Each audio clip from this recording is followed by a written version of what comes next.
Our first update is from Victoria, where Idrees Kheyali, a former boxer, has been charged with the murder of gangland boss Mohammed Keshtiar, also known as Afghan Ali. The 23-year-old was arrested in Dandenong by Victorian Police's Special Operations Group, marking a major breakthrough in this murder case. Keshtiar was ambushed and fatally shot near his South Yarra apartment on August 4, 2023, while walking with a friend who escaped unharmed. At the time of his death he was 53 and was well known to police in the underworld, and had long-standing ties to Melbourne's Middle Eastern organised crime scene and bikie clubs. He had previously survived an assassination attempt in which another man was mistakenly killed. Kheyali once trained at Fighters Express Gym and was recently seen in Dubai and Afghanistan. He now faces charges of murder and conduct endangering life. Kheyali has previously been linked to Salim Isgna, who were seen together in Dubai, where Isgna launched a high-end restaurant named Huk Kabas, in Abu Dhabi. While there is no evidence linking Isgna to criminal activities, his connection to Kheyali and other underworld figures has raised eyebrows. According to authorities, this is not the end of the investigation. Police will continue to investigate this murder, with a $1 million reward still on offer for further information. Mohammed Afghan Ali Keshtiar was a violent and unpredictable figure linked to Melbourne's criminal underworld. Born in Afghanistan, he moved to Australia as a young adult, initially working in the security industry. His involvement in crime escalated after he shot and wounded two people during a nightclub altercation in 2000. He was later convicted of attempted murder after shooting his girlfriend and a friend in 2003, although he initially tried to shift the blame onto another individual. Keshtiar served most of his sentence in maximum security Barwon prison, where he gained influence in both bikie and organised crime scenes. He later aligned himself with the Mongols MC and was a potential candidate for leadership. In 2017, he survived an assassination attempt in which another man was mistakenly killed. Keshtiar eventually met his end in a targeted attack in South Yarra in 2023, marking the violent culmination of his criminal career. His death raised fears of further gangland violence in Melbourne.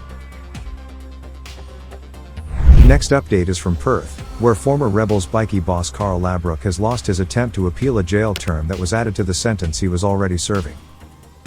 In July 2024, Labrook was sentenced to 14 months in prison after being caught with $207,000 in the backseat of his BMW in December 2022.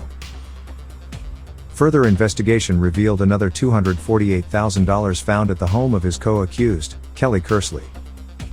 Prosecutors argued that Labrook had control over all of the cash, which he claimed was part of legitimate club earnings from activities such as selling motorbikes and alcohol at the Rebels clubhouse. He also argued that the funds were being saved for a high court challenge against Western Australia's strict anti-bikie laws. However, these submissions failed to hold weight and were subsequently dismissed by the judge. Following this, Labrook was further charged with possessing another $30,000 in illegally obtained cash and around 10 grams of methamphetamine, which were found when he was stopped by police in Morava in April 2023. Police had observed white crystals on the side window of his vehicle before finding the rest of the drugs scattered inside. He was sentenced to an additional 4 months for the cash and 3 months for the meth, with both sentences to be served consecutively and in addition to his existing sentence. Despite the magistrate acknowledging that Labrook had allegedly confiscated the meth from his spouse during an argument, Labrook's defense argued that the sentence was excessively harsh, especially given the unusual circumstances surrounding the meth possession. They contended that the sentence for the drug offense should run concurrently with the other offenses.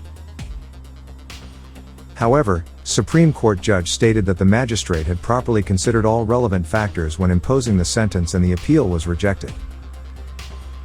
After losing his appeal, Labrook is now serving 21 months in prison, starting from July 2024.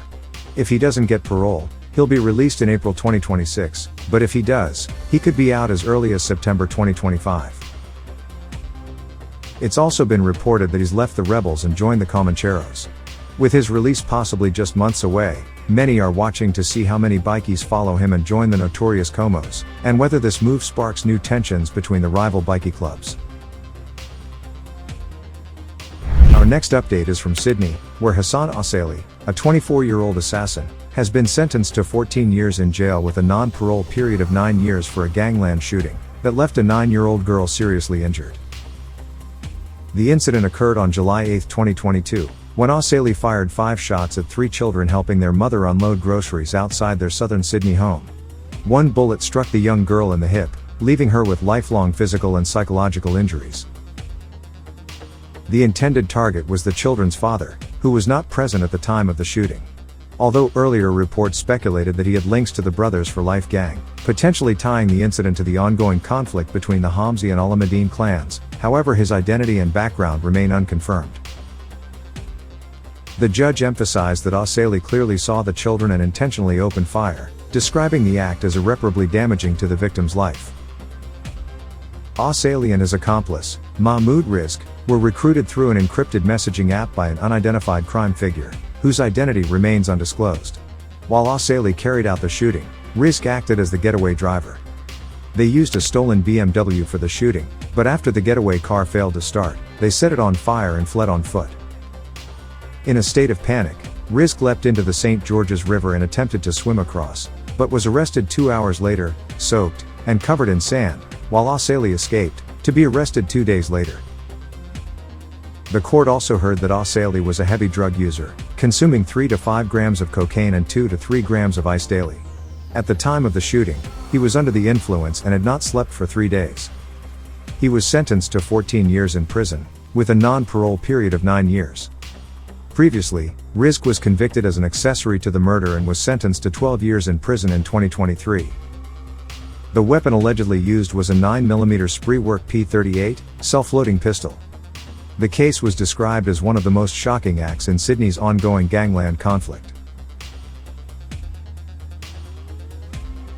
Our next update is from the ACT, where a viral video showing Comanchero bikies gathering across Canberra in September 2024 for their national run, has prompted calls to ban public displays of bikie insignia in the capital. The video, which is set to the music by Hooligan Hefs, features coma bikies riding in large groups, messaging about a package and handing out bikie merchandise.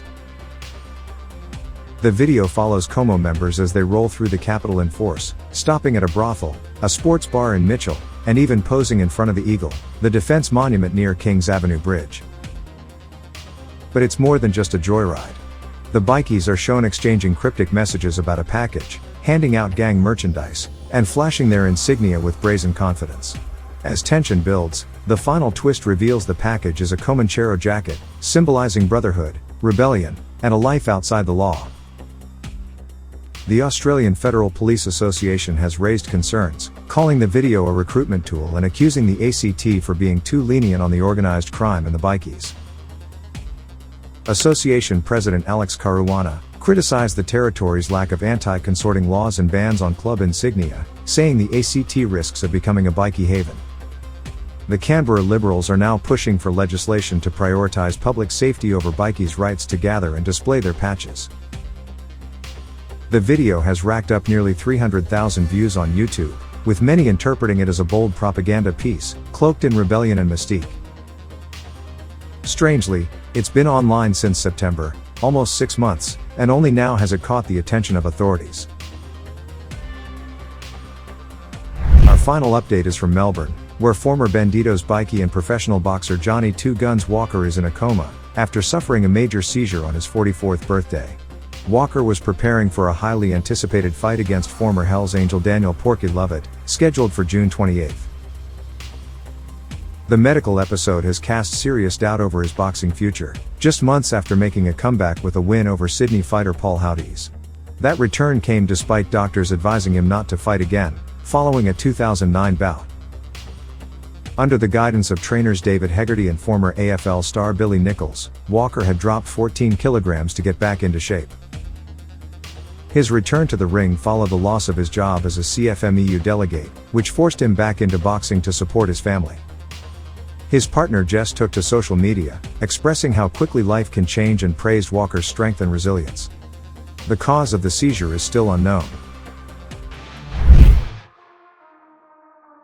If you want more gripping updates on bikies and organized crime, don't wait, hit that subscribe button, drop a like, and share your thoughts in the comments. And for the real grid Spartans out there, a super thanks goes a long way. Most of our videos aren't monetized because of the crime content, so your support helps keep the channel alive and kicking. You can also buy us a coffee if you wish. Stay sharp, Stay curious, stay solid. Wu-Tang.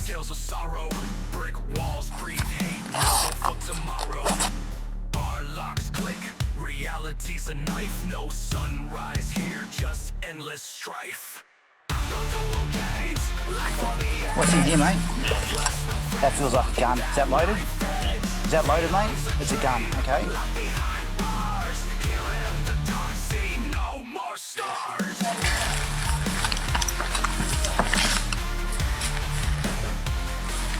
Alright, weapon clear.